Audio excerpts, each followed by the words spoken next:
회장님, 지시한 대로 처리했습니다. 정말 충격적인 상황이네요. 대대로 내려온 간장과 음식을 한순간에 잃으신 것도 마음 아픈데 며느님과의 관계도 너무 극단적이신 것 같아요. 마지막에 저들은 아직 모릅니다 라고 하신 말씀은 어떤 의미이신가요? 정말 반전이네요. 미슐랭 3스타 레스토랑의 주인이셨다니. 어쩐지 앞부분의 묘사가 예사롭지 않았어요. 그동안 어떤 삶을 살아오신 건가요? 며느님과의 갈등도 이와 관련이 있는 거겠죠? 숨어 계시다니 정말 놀랍습니다. 명가의 창업주이신데 어쩌다 이런 상황에 놓이게 되신 건가요? 며느님과의 관계도 단순히 고부 갈등만은 아닌 것 같네요. 무슨 일이 있었던 건가요? 정말 영화에서나 볼 법한 삶이네요. 50억 상당의 한옥에 최고급 침구까지. 그런데 이런 호화로운 생활을 누리시면서도 왜 숨어 계시는 걸까요? 그리고 이 생활이 딱 여기까지라는 말씀은 그 이후에 무슨 일이 벌어지는지 암시하는 거겠죠? 저는 자리에서 일어나 옷장 한편으로 갔습니다. 고운 비단 한복들 사이에 숨겨둔 낡은 조리복을 꺼냈어요. 목 부분이 누렇게 바랜 흰색 상의에 허리 고무줄이 늘어난 회색 바지를 입었습니다. 신발도 주방에서 신는 낡고 미끄러지지 않는 고무신으로 갈아친었어요. 경대 앞에 서서 제 얼굴을 찬찬히 들여다봤습니다. 세월의 흔적이 깊지만 눈빛은 아직 총명하고 피부도 나이에 비하면 고운 편이었어요. 이대로는 안 되죠. 저는 경대 서랍에서 짙은 갈색 눈썹 연필을 꺼냈습니다. 광대뼈 근처에 검버섯을 그리기 시작했어요. 서너 개쯤 톡톡 찍고 나니 한결 나이 들어 보였습니다. 입가에도 주름을 한 줄 더 그려넣고 파운데이션 대신 옥수수 전분을 살짝 발라 얼굴 전체를 푸석푸석하게 만들었어요. 마지막으로 허리를 살짝 구부정하게 굽히는 연습을 했습니다. 거움 속에 제가 비로소 만족스러워졌어요.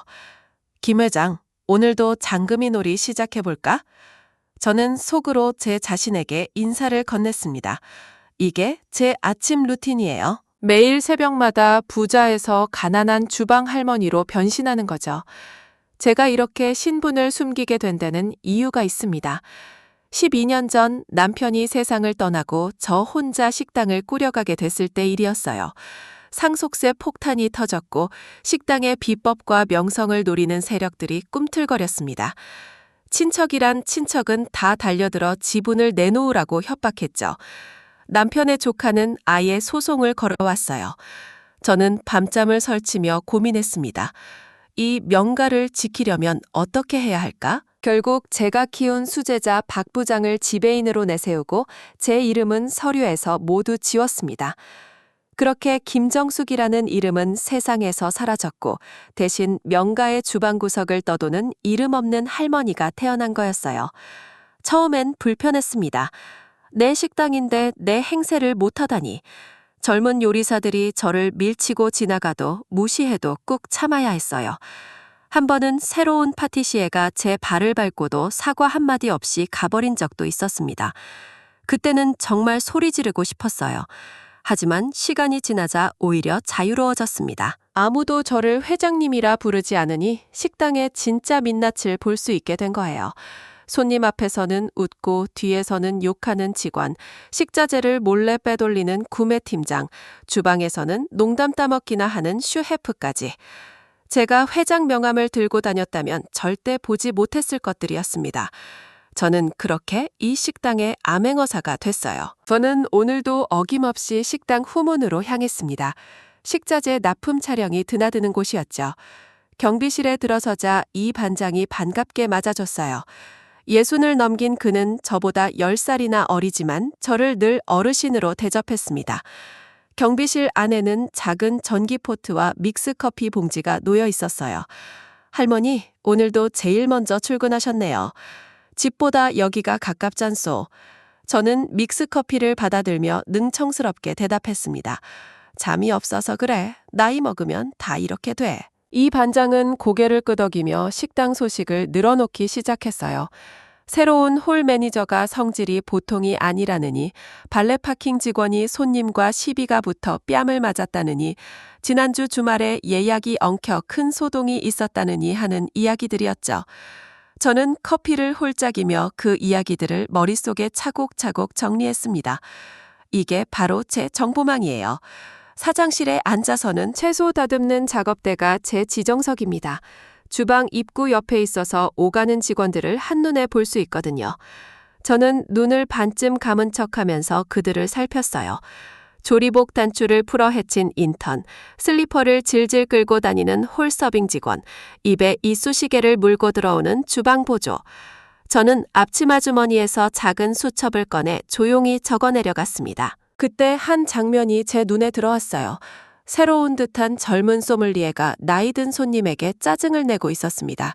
손님은 60대쯤 돼 보이는 남자였는데 두 손을 모으고 뭔가를 간절히 부탁하고 있었어요. 저기요, 선생님, 우리 마누라가 오늘 생일인데 혹시 와인 추천 좀 받을 수 있을까요? 너무 비싸지 않은 걸로? 소믈리에가 한숨을 푹 쉬며 대꾸했습니다.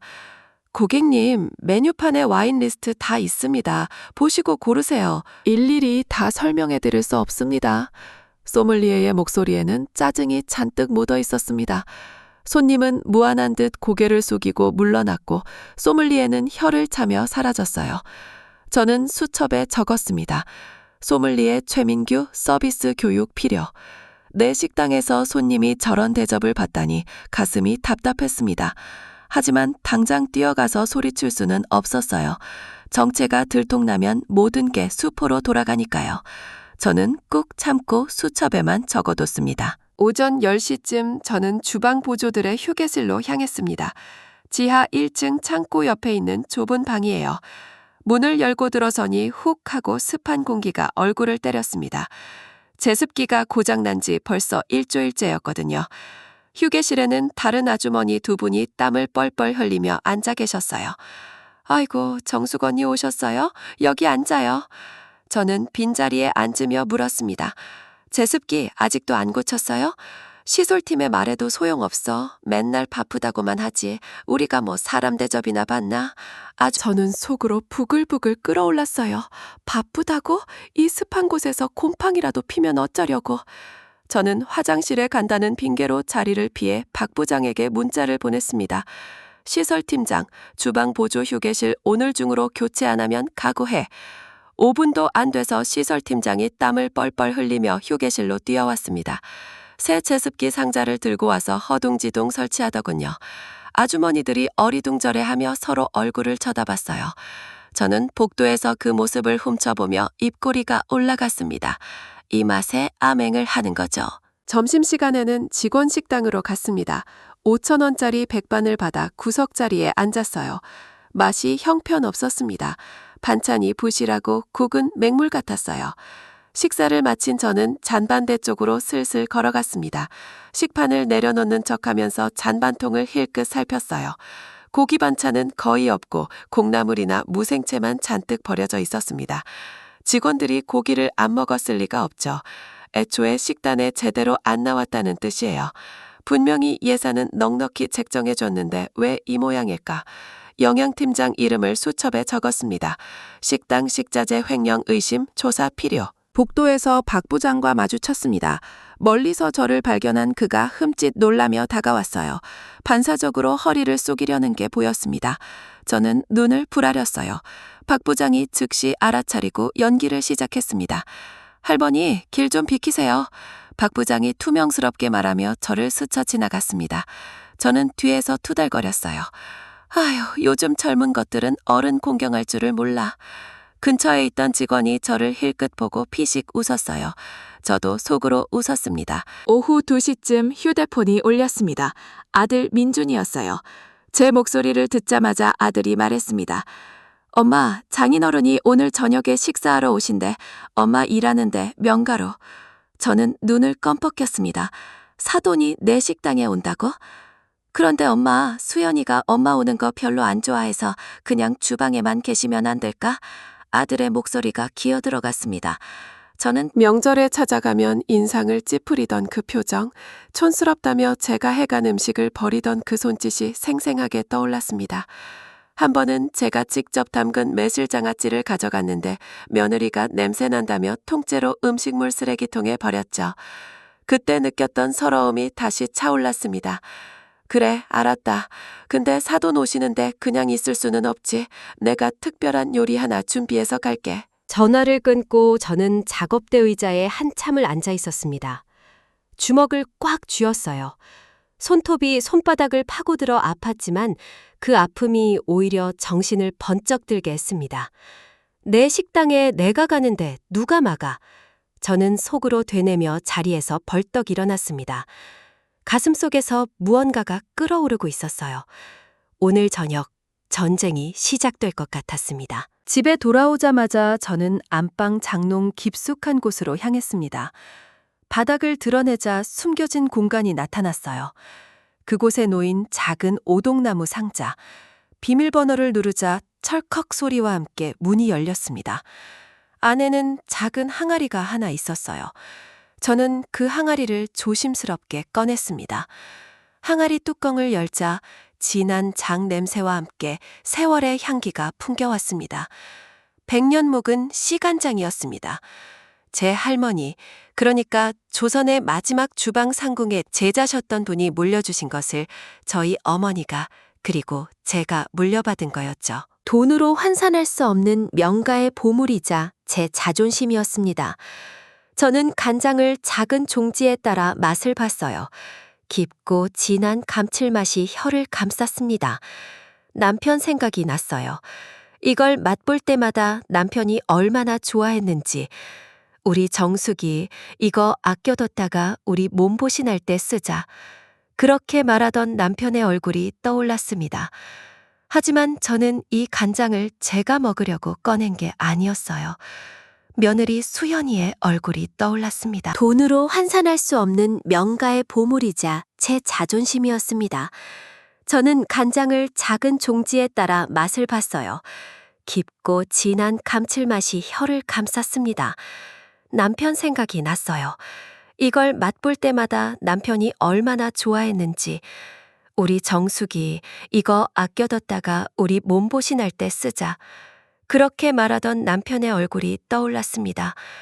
하지만 저는 이 간장을 제가 먹으려고 꺼낸 게 아니었어요.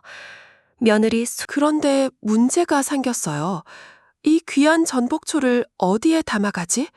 찬장에는 영국제 본차이나 접시, 프랑스제 크리스탈 그릇이 가득했어요. 하지만 제 손은 자꾸 구석에 있는 낡은 투박한 항아리로 갔습니다. 20년 넘게 쓴 거예요. 유약이 벗겨지고 뚜껑도 약간 이간아간. 습관이란 게 무서운 거지요. 저는 무의식적으로 그 낡은 항아리에 전복초를 담았습니다. 그리고 평범한 보자기에 돌돌 쌌어요. 시장에서 물건 살 때나 쓰는 그런 보자기였죠. 저는 늘 이렇게 다녔거든요. 회장 행세를 안 하니까 자연스럽게 몸에 밴 거였죠. 다 담고 나서 거울을 봤습니다. 낡은 조리복에 회색 바지, 손에는 보자기에 싼 항아리. 아까 새벽에 분장한 검버섯도 그대로였어요. 수백만 원을 호가하는 전복 요리를 들고 있으면서 꼭 반찬 가게에서 심부름 온 할머니 같았습니다. 씁쓸한 웃음이 나왔어요. 식당에 도착하니 해가 뉘엿뉘엿 지고 있었어요. 저녁 6시쯤이었습니다. 저는 평소 다니던 후문이 아닌 정문 쪽으로 발걸음을 옮겼어요. VVIP들만 이용하는 천지인 룸이 있는 별채였습니다. 별채 입구에 다다르자 분위기가 확 달라졌어요. 본관은 손님들로 북적거리는데 별채는 고궁처럼 조용하고 고풍스러웠습니다. 바닥은 윤이 나는 대청마루였고 저마 밑에는 은은한 조명이 달려 있었어요. 입구에는 단정한 한복을 입은 직원이 서 있었습니다. 사실 이 별채는 제가 만든 거예요. 5년 전 명가를 리모델링할 때 제가 직접 기획했습니다. 재벌 총수나 정치인, 유명 연예인 같은 고객들의 프라이버시를 보호하려고요. 전담 직원을 배치하고 예약자 신원 조회까지 하도록 만들었죠. 아무나 들어오지 못하게 철저하게 막아놓은 거였습니다. 그런데 오늘따라 그 시스템이 이렇게 야속할 줄이야. 저는 어깨를 펴고 별채 입구로 걸어갔습니다. 새로운 듯한 젊은 직원이 저를 막아섰어요. 저를 본 적이 없는 얼굴이었거든요. 직원이 저를 위아래로 훑어봤습니다. 그의 눈빛에서 경미... 아무나 못 들어와요. 아무나가 아니라 내가 그 댁 사돈이라니까. 제가 목소리를 높이자 직원이 무전기를 들었습니다. 별채 입구, 외부인 발생, 지원 바람. 외부인이라니. 저는 귀를 의심했어요. 내가 세운 식당에서 내가 만든 공간에 들어가려다 외부인 취급을 당하다니. 속에서 불이 확 올라왔습니다. 야, 이 사람아, 내가 외부인이야? 할머니, 소란 피우지 마시고 나가세요. 지배인님 부를까요? 근처에 있던 다른 손님들이 슬금슬금 모여들었어요. 명품 옷을 차려입은 사람들이었습니다. 그들은 저를 구경거리처럼 쳐다보며 수군거렸어요. 어머, 저 할머니 뭐야? 주방 할머니가 길을 잃었나 봐. 관리가 허술하네. 저런 사람이 들어오다니. 얼굴이 화끈거렸습니다. 창피하고 분했어요. 주머니 속에서 폴더폰이 만져졌습니다.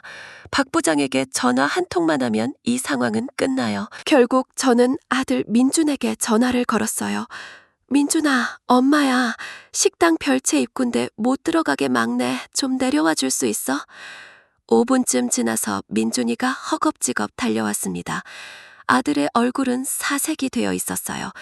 어머니, 왜 여기서 이러고 계세요? 민준이가 직원에게 허리를 굽혔습니다. 저기요, 이분 제 어머니세요. 들여보내주시면 안 될까요? 직원이 민준이를 아래 위로 훑어봤어요. 그리고 한숨을 쉬며 말했습니다. 손님, 이런 분 모시고 오시면 곤란합니다. 다른 손님들 품격이 떨어져요. 복장이라도 좀 갖춰 입고 오시지. 아들이 연신 고개를 숙였습니다. 죄송합니다. 다음부터 주의하겠습니다. 저는 그 모습을 보며 가슴이 찢어지는 것 같아 간신히 천지인 룸 앞에 도착했습니다. 복도에는 인간문화재가 만든 나전칠기장이 놓여 있었고 벽에는 유명 화가의 수목화가 걸려 있었어요. 문고리 하나도 방자 유기로 만든 최고급이었습니다. 문 앞에 비친 제 모습이 눈에 들어왔어요. 화려한 장식들 아래 낡은 조리복을 입고 보자기 싼 항아리를 든 노인. 이 공간에 전혀 어울리지 않는 모습이었습니다. 마치 궁궐에 들어온 거지 같았어요. 민준이가 조심스럽게 말했어요. 엄마, 다음부터는 그냥 오지 마세요. 수연이가 신경 쓰거든요. 저는 대답하지 않았습니다. 가슴이 답답했어요. 방 안에서 익숙한 목소리가 들려왔습니다. 며느리 수연이의 앙칼진 목소리였어요. 아빠, 그러니까 내가 그랬잖아. 저런 집안이랑 사돈 맺으면 안 된다고. 아빠가 맨날 사람 좋게 구니까 이 모양이지. 저는 걸음을 멈추고 귀를 기울였습니다. 수연아, 그래도 사돈 어른 오신다니까 좀 예의를 갖춰라. 사돈의 목소리가 들렸어요. 예? 아빠, 걔네 집이 뭔데요? 시어머니가 식당에서 허드렛 일이나 하는 집인데 창피해 죽겠어.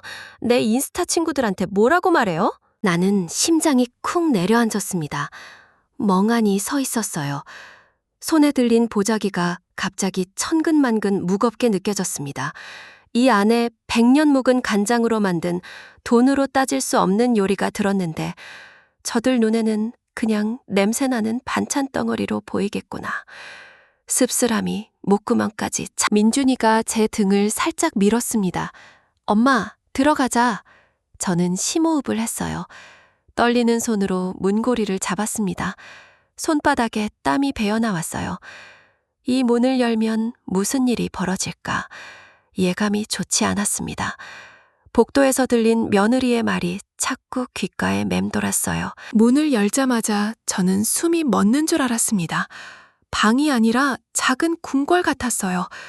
창문은 바닥부터 천장까지 통유리였고 그 너머로 북촌 한옥마을의 기와지붕과 저 멀리 인왕산의 능선이 보였어요. 노을빛이 방 안으로 쏟아져 들어오고 있었습니다. 테이블은 거대한 통원목으로 만들어졌고 하룻밤 이용료만 300만 원인 특실. 제가 만든 공간인데 정작 저는 이 방에 전혀 어울리지 않는 꼴이었습니다. 며느리 수연이가 저를 발견했어요. 그녀는 의자에 앉아 스마트폰으로 라이브 방송을 하고 있었습니다. 고개를 들어 저를 본 순간 그녀의 얼굴이 순식간에 일그러졌어요. 마치 벌레라도 본 것처럼 인상을 찌푸리더니 갑자기 방송을 껐습니다. 그리고는 핸드 테이블 상석에 앉아있던 사돈 최 회장이 저를 봤습니다. 67의 그는 얼굴에 기름기가 흘렀어요. 하지만 눈빛만은 여전히 날카로웠습니다. 사돈이 코를 킁킁거리더니 혀를 찼어요. 거참 음식 냄새. 며느리가 눈을 치켜떴어요.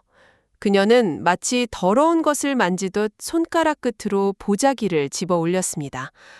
이게 뭐예요? 주방에서 남은 음식 싸온 거 아니에요? 수현이의 목소리에는 경멸이 가득했습니다. 저는 얼굴이 화끈거렸어요. 하지만 꾹 참고 대답했습니다. 전복초야. 100년 묵은 우리 집 씨간장으로 만든 거야. 자네 아버님들이면 기력이 회복되실 게야. 씨간장이요? 수연이가 코웃음을 쳤어요. 어머님, 요즘 세상에 간장을 누가 집에서 담가 먹어요. 어머님이 주방에서 일해서 그런 싸구려 식재료나 하시는 거 아니에요? 아들 민준이가 끼어들었습니다. 수연아, 그래도 엄마 정성인데 좋게 받아. 수연이가 민준이를 쏘아봤어요. 그 눈빛 한 방에 아들은 입을 다물었습니다. 장성한 아들이 아내 눈치를 보며 움츠러드는 모습이 안쓰러웠어요. 저는 보자기에서 항아리를 꺼냈습니다. 뚜껑을 열자 진한 간장과 전복의 향이 확 퍼졌어요.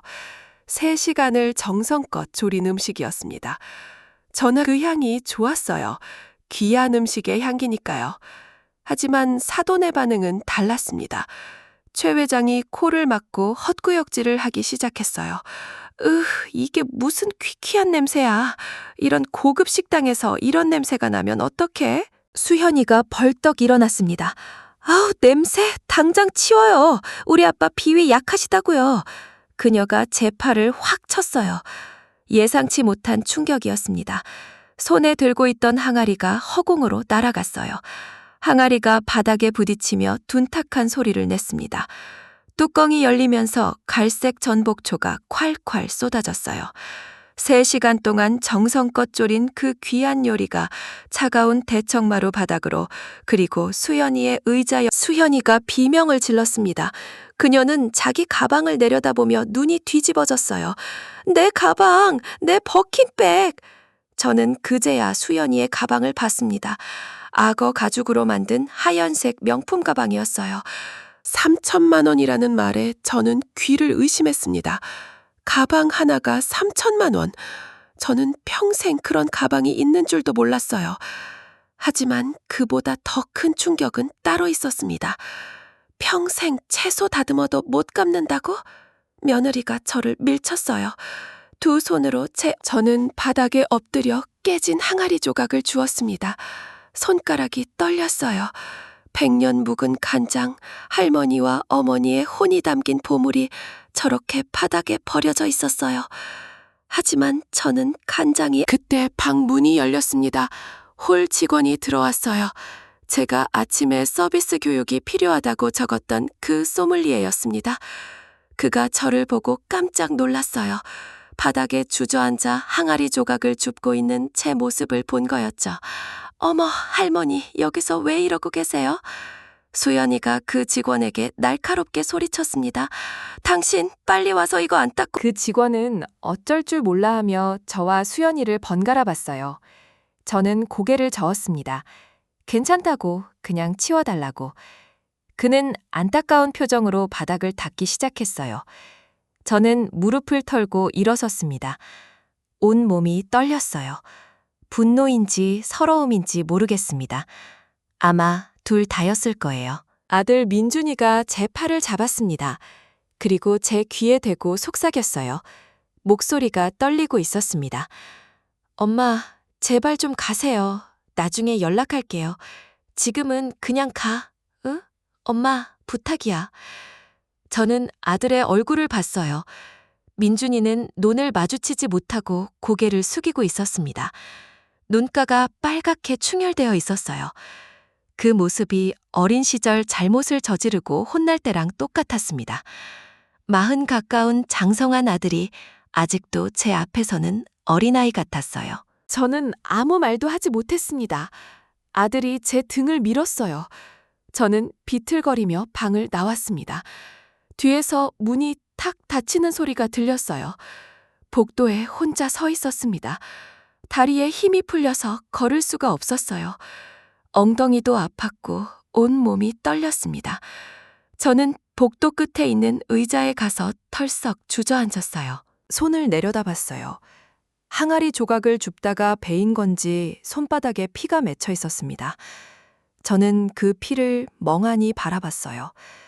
붉은 피가 손금 사이로 흘러내렸습니다. 아프지 않았어요. 아니, 이미 마음이 너무 아파서 몸의 통증은 느껴지지 않았습니다.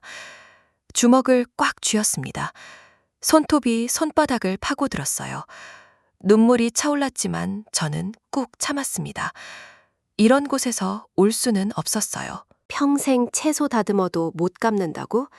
내가 이 식당을 세웠어.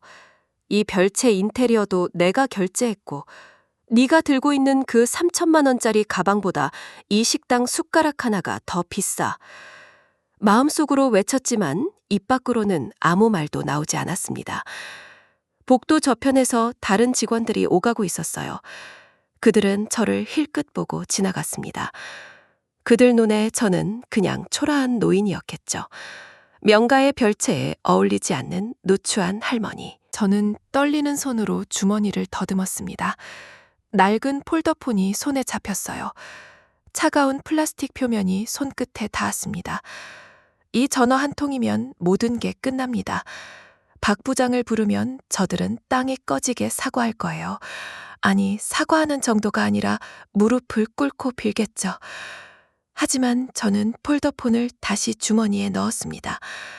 아직은 아니야, 아직은. 그래도 저는 며느리의 어머니, 사돈의 사돈이었으니까요. 가족이라고 믿고 싶었어요. 피 한 방울 섞이지 않았지만 그래도 한 가족이라고. 한 번만 더 기회를 주고 싶었습니다. 마지막으로 한 번만 더. 저는 의자에서 일어났습니다. 다리가 후들거렸지만 억지로 걸었어요. 정문으로 나오니 해가 완전히 져 있었어요. 어두운 하늘 아래 저는 텅 빈 손으로 서 있었습니다. 가져갔던 전복초는 바닥에 버려졌고 항아리는 깨졌고 마음은 갈기갈기 찢어졌어요. 손바닥의 상처에서 아직도 피가 배어 나왔습니다. 집까지 걸어가고 싶었어요. 차가운 밤 공기를 맞으며 생각을 정리하고 싶었습니다. 오늘은 여기까지였습니다. 하지만 마음 한구석에서 무언가 끓어오르고 있었습니다. 분노라기보다는 결심에 가까웠어요. 언젠가 반드시 이 수모의 대가를 치르게 할 거라고. 그때는 집에 돌아온 저는 거실 대청마루에 털썩 주저앉았습니다. 불도 켜지 않았어요. 어둠 속에 혼자 앉아 있었습니다. 손바닥에 붙여놓은 반창고가 욱신거렸어요. 항아리 조각에 베인 상처였죠. 소독약. 시계를 보니 밤 9시였습니다. 식당에서 나온 지 2시간이 흘렀어요. 그 사이 아들에게서는 아무 연락이 없었습니다. 나중에 연락한다더니 역시나 빈말이었어요. 저는 한숨을 쉬며 눈을 감았습니다. 오늘 있었던 일들이 영화처럼 스쳐 지나갔어요. 3천만 원짜리 가방, 쏟아진 전복죽, 바닥에 엎드린 제 모습, 세균 옮는다며 소독제를 뿌리라던 며느리의 목소리. 생각할수록 치가 떨렸습니다. 것 같았어요. 엄마, 장인어른이 쓰러지셨어. 갑자기 얼굴이 파래지면서 숨을 못 쉬어. 지금 119 부르고 난리야. 저는 벌떡 일어났습니다. 심장이 쿵쾅거렸어요. 뭐라고? 언제? 방금이야. 나 무서워. 어떡해. 40 가까운 아들이 우는 것 같았어요. 저는 전화를 끊고 저는 집을 뛰쳐나왔습니다. 택시를 잡아 타고 다시 명가로 향했습니다. 택시 안에서 저는 두 손을 꽉 쥐고 있었어요. 마음이 복잡했습니다. 불과 몇 시간 전에 저를 그토록 모욕했던 사람들이었어요. 하지만 사돈이 쓰러졌다는데 가만히 있을 수는 없었습니다. 아무리 나쁜 사람이라도 생명은 소중하니까요. 그리고 무엇보다 제 아들이 울고 있었으니까요. 명가에 도착하니 별채 앞은 난리가 나 있었습니다. 119 구급차가 도착해 있었고 구급대원들이 분주하게 움직이고 있었어요. 저는 뛰어갔어요. 방문이 활짝 열려 있었습니다. 안을 들여다보니 테이블 옆에 사돈이 파랗게 질린 채 쓰러져 있었어요. 청색증이었습니다. 기도가 막혀 산소가 부족하면 피부가 파래지거든요. 사돈은 목을 움켜쥐고 괴로워하고 있었어요.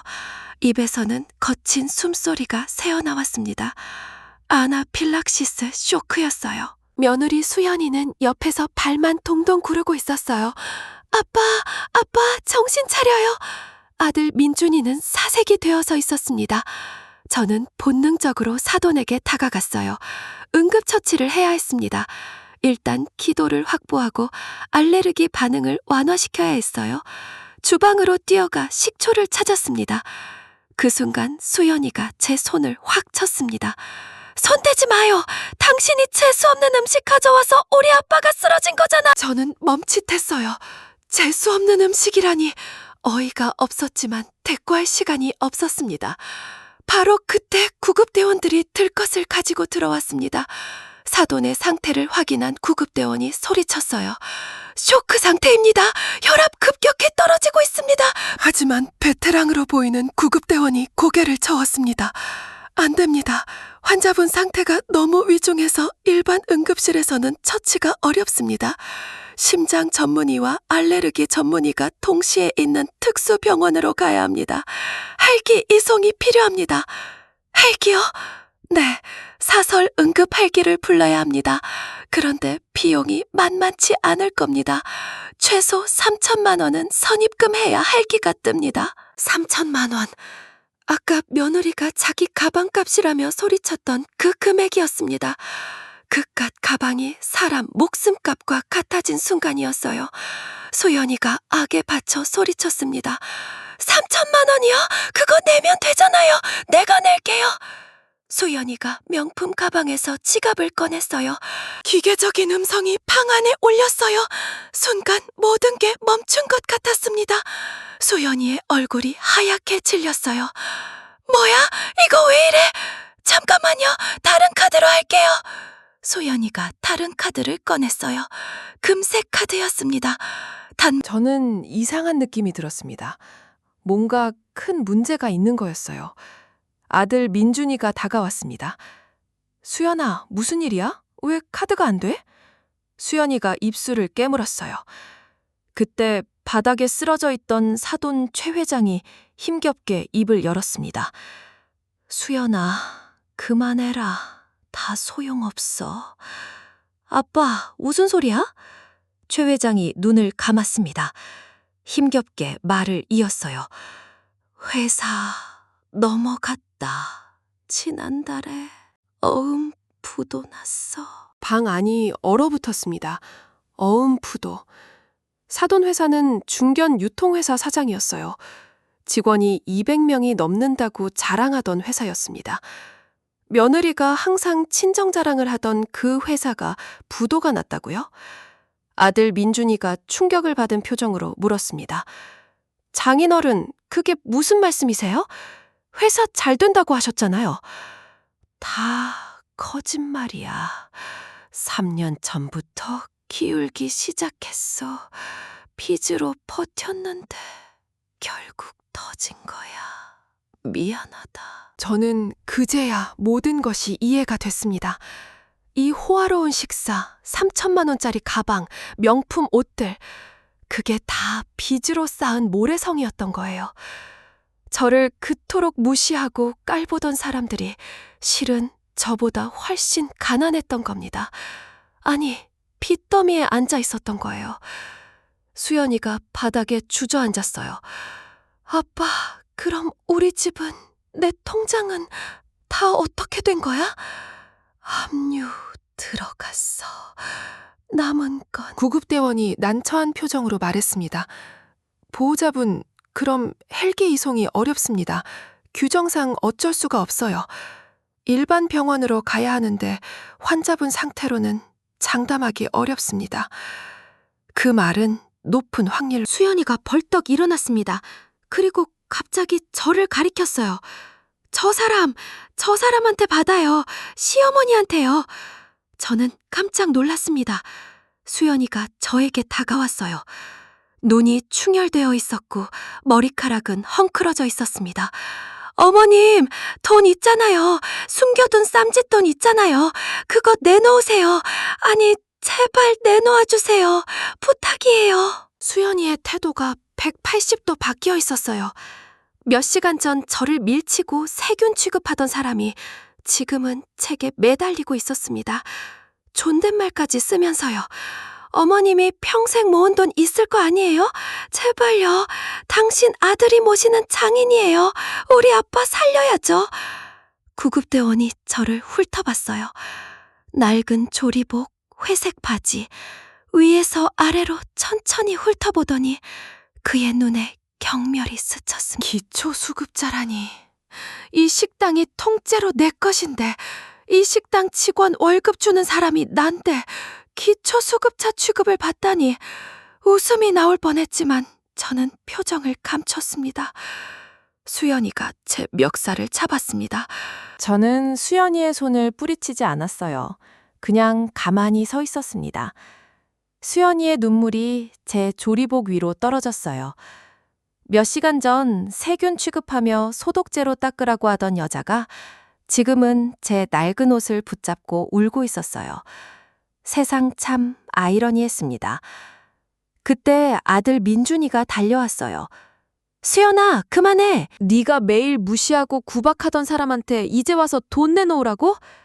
아들이 저를 감싸며 수연이에게 대드는 모습을 보니 가슴 한구석이 뭉클해졌습니다. 내 아들이 드디어 제 편을 들어주는구나. 수연이가 바닥에 털썩 주저앉았어요. 완전히 무너진 모습이었습니다. 그럼 어떡해? 우리 아빠 어떡해? 수연이의 울음소리가 방을 가득 채웠습니다. 사돈의 상태는 점점 나빠지고 있었어요. 시간이 흐를수록 생존 확률은 떨어지고 있었어요. 저는 주머니에서 폴더폰을 꺼냈습니다. 차가운 플라스틱이 손에 닿았어요. 저는 폴더폰을 펼쳤습니다. 단축 번호 1번을 길게 눌렀습니다. 심장이 쿵쾅거렸어요. 신호음이 2번 울리고 전화가 연결됐습니다. 회장님, 무슨 일이십니까? 박 부장의 목소리가 들렸습니다. 저는 복도 구석으로 몸을 돌리며 작은 목소리로 말했어요. 아무도 알아듣지 못하게 입을 손으로 가렸습니다. 지금 별채 천지인방에 응급 환자가 있어 심장 전문 병원으로 헬기 이송해야 돼. 비용이 3천만 원이라는데 당장 식당 법인카드로 결제해. 네? 하지만 회장님, 규정상 내가 규정보다 중요하다고 했어. 지금 당장 처리하고 헬기 업체에 전화해서 명가 회장이 직접 보증한다고 해. 10분 안에 헬기 못 띄우면 너도 각오해. 전화 너머로 박 부장이 숨을 삼키는 소리가 들렸어요. 알겠습니다. 바로 조치하겠습니다. 저는 전화를 끊고 폴더폰을 접었습니다. 손이 떨렸어요. 12년 만에 이렇게 직접적으로 권한을 행사하는 거였습니다. 암행어사가 마패를 꺼내든 기분이었어요. 정확히 8분이 지났을 때였습니다. 밖에서 거대한 프로펠러 소리가 들렸어요. 헬기였습니다. 잠시 후 박 부장이 땀을 뻘뻘 흘리며 방으로 뛰어들어왔습니다. 헬기 도착했습니다. 이송 준비 완료됐습니다. 박 부장은 상황을 파악하더니 구급대원에게 법인카드를 내밀었습니다. 결제해 주십시오. 저희 명가 회장님께서 직접 지시하신 사항입니다. 구급대원의 눈이 휘둥그레졌습니다. 회장님이요? 명가 회장님은 아무도 얼굴을 모른다던데. 방 안이 술렁거렸어요. 수연이가 멍한 표정으로 서 있었습니다. 아들 민준이도 무슨 일인지 모르겠다는 얼굴이었어요. 저를 힐끗힐끗 쳐다봤습니다. 사돈이 구급 침대에 실려나가고 헬기가 떠나자 방 시간이 멈춘 것 같았어요. 수연이와 민준이가 동시에 고개를 돌렸어요. 회장님이라고요? 수연이의 입이 벌어졌어요. 저 할머니가 회장님이라고요? 박 부장이 그제야 상황을 파악했어요. 얼굴이 하얗게 질렸습니다. 저는 한숨을 쉬었습니다. 12년 동안 숨어 살았는데 이제는 지쳤거든요. 제 목소리가 방 안에 울렸어요. 평소에 노인 말투가 아니었습니다. 수십 년간 사업을 해온 사람의 단호하고 명확한 목소리였어요. 제 진짜 목소리. 수연이가 비틀거렸어요. 거짓말, 말도 안 돼. 어머님은 주방에서 채소나 다듬는 할머니잖아요. 이 식당, 땅, 건물, 저 자개장까지 전부 내 이름으로 되어 있어. 시가로 치면 300억은 넘을 거야. 네가 아까 더럽혔던 그 수연이의 다리가 풀렸어요. 바닥에 주저앉았습니다. 입술이 파르르 떨렸어요. 아들 민준이가 멍한 표정으로 다가왔습니다. 엄마, 이게 다 사실이야? 미안해, 민준아. 너한테 숨긴 거. 12년 전에 아버지 돌아가시고 상속 문제 때문에 어쩔 수 없었어. 민준이의 눈에서 눈물이 흘러내렸습니다. 엄마, 나 30년 동안 엄마가 가난한 줄 알았어. 아들도 저를 안았어요. 그때 병원에서 연락이 왔습니다. 사돈이 고비를 넘겼다고, 수술이 잘 됐다고 했습니다. 저는 아들을 놓아주고 병원으로 향했어요. 수연이는 아직 바닥에 주저앉아 멍하니 그냥 아픈 사람일 뿐이었어요. 늙고 병든 사람. 사돈의 눈에서 눈물이 흘러내렸습니다. 정말 미안해요. 그때 수연이가 들어왔습니다. 제 앞에 무릎을 꿇었어요. 이 말을 바닥 처음으로 며느리를 안아보는 거였어요. 7년 동안 한 번도 안아본 적 없었거든요. 한 달이 지났습니다. 사돈은 무사히 퇴원했어요. 수연이는 명품 가방과 옷을 전부 팔아 아버지 빚을 갚는 데 보탰고 작은 광고 회사의 카피라이터로 다시 취직했습니다. 저는 요즘 다시 회장님으로 돌아왔습니다. 하지만 여전히 새벽에는 주방으로 출근해요. 낡은 조리복을 입고 채소를 다듬으며 직원들의 진짜 목소리를 듣습니다. 이제 숨바꼭질은 끝났지만 김정숙님의 사연이었습니다. 100년 묵은 간장보다 더 깊은 맛을 내는 건 역시 사람의 마음이 아닐까 싶네요. 겉모습에 가려진 진심을 발견하는 것, 그리고 용서하고 다시 품어주는 것, 그것이야말로 우리 인생을 풍요롭게 만드는 최고의 레시피가 아닐까요? 사연의 주인공을 위한 따뜻한 응원의 말씀 댓글로 많이 부탁드립니다. 여러분의 오늘을 응원합니다.